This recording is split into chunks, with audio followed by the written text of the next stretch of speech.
Well, I'm down here back on the field where I do a lot of my casting now, and I've spent about 19 years down here now, playing around with rods and reels, teaching people, and basically just honing my casting skills. I've joined a new company recently, so I've come down here today to play around with their rods and reels, see how they perform, see like what distances I can get, even though the conditions aren't brilliant.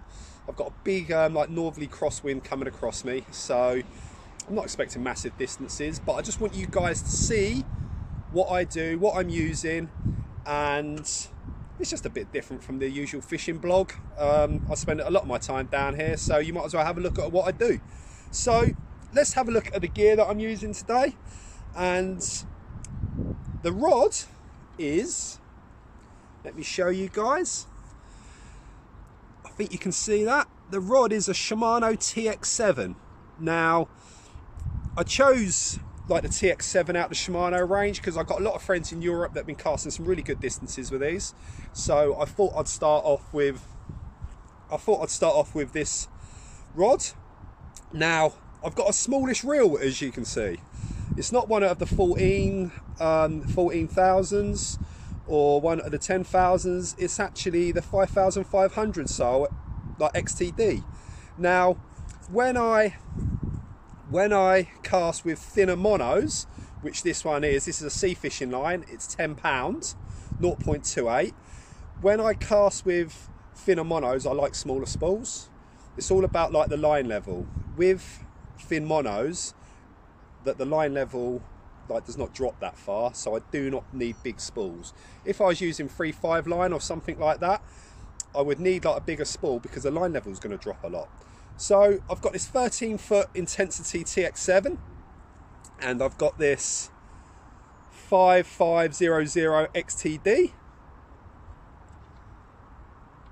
On here, I've got a braided leader as well. This is a 60-pound braided leader. For your braided leaders, what you want is 4 or 5 times round the spool, not turns of the reel, just 4 or 5 times round the spool. You want it to go up the rod and down to the butt eye, and then that's where I cut the leader off. So that's my braided leader, and on the end of that I've got a 4-ounce lead. Now, as you can see, I've actually tied the braid to the lead. I haven't tied it to the swivel. That's because when I'm casting, I've snapped a lot of swivels in the past, and safety is really, really important.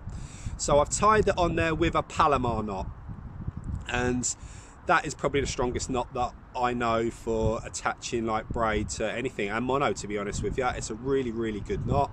So that's what I recommend to use. I do use rigs and spods and spoms and everything down here as well, but today I'm just going to go with a plain lead. 50mm ringing, like all my distance rods, and I'm going to show you some casts today, and let's just see how far it goes and see how the rod performs. I'm pretty confident it's going to perform well because, as I said, I've got some friends in Europe that cast this a lot, so let's see.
Right, I've had 4 or 5 casts with the TX7 and 5.5 Ultegra.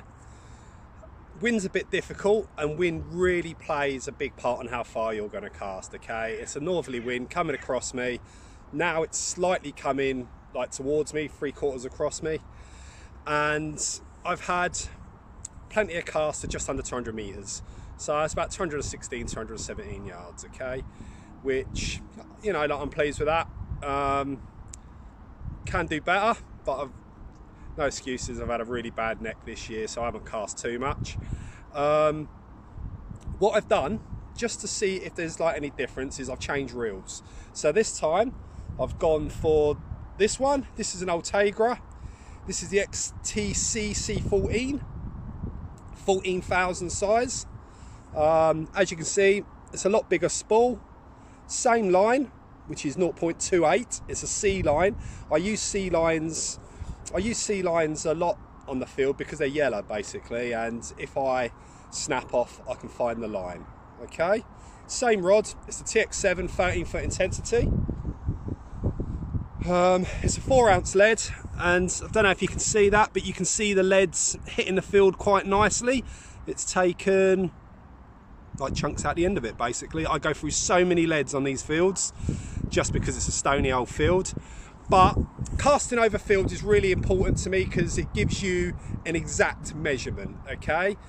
Hitting a clip with 200 yards of line out is a lot easier than casting 200 yards. What I mean by that is you're gonna get massive bows, okay? If I could measure, if I hit a clip casting 200 yards down this field, and I could probably hit a clip at 240 yards today. There's such a big bow. That does not mean I've cast that far. Shorter distances, if you hit a clip at 100 yards, it's probably about 100 yards. You hit a clip with, say, 50 wraps, it doesn't mean it's gone that far, and that's really, really important. Bows in the line fool a lot of people, and when I get them casting down this field, they're not casting it as far as they think. So if you ever got an opportunity to cast over a field, that's going to give you a proper distance. Also, what I would say is diameter of line is going to play out a massive part. I'm using 10 pound 0.28. If I was using braid today, that's say 0.12, I would cast further. If I was using 15 pound line, it's 0.38, I wouldn't cast as far. So you can't really tell how far you're casting until you know it's measured over a field and you know like the diameter of line that you're using, so you can compare it to other people. I'm going to give these a few casts now. I'm probably only going to give it about 3 or 4 casts because my neck's hurting again. And we'll just compare how far these ones are gone. So the other one went like just under 200 meters. Yeah, 216 yards, say. It's a meter wheel I've got out there, so let's just see how far this one does. The conditions have got harder though. Okay.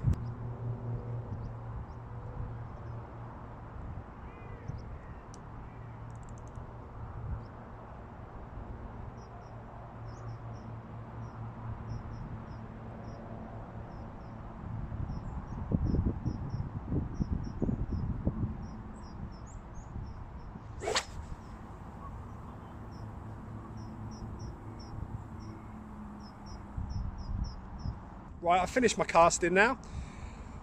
Rod's performed really well, really happy with that. It's very slim. It's actually a fishing rod.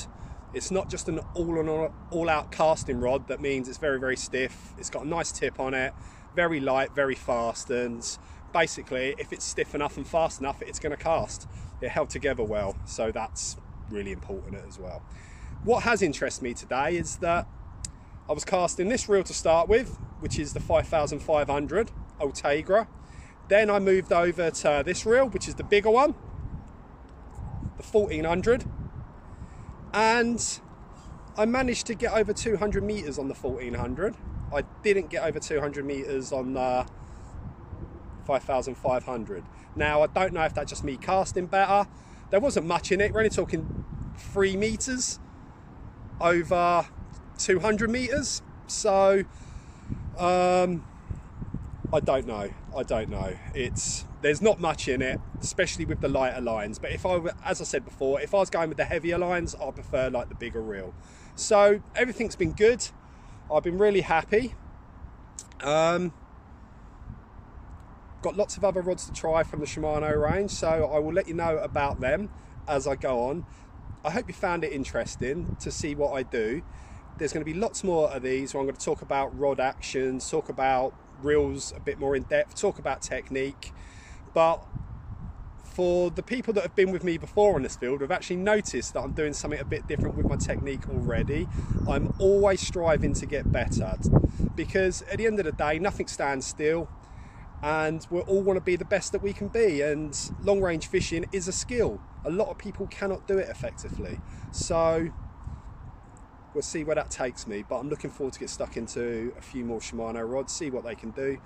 Yeah, like, it's a new venture for me, and like, finding it very interesting already.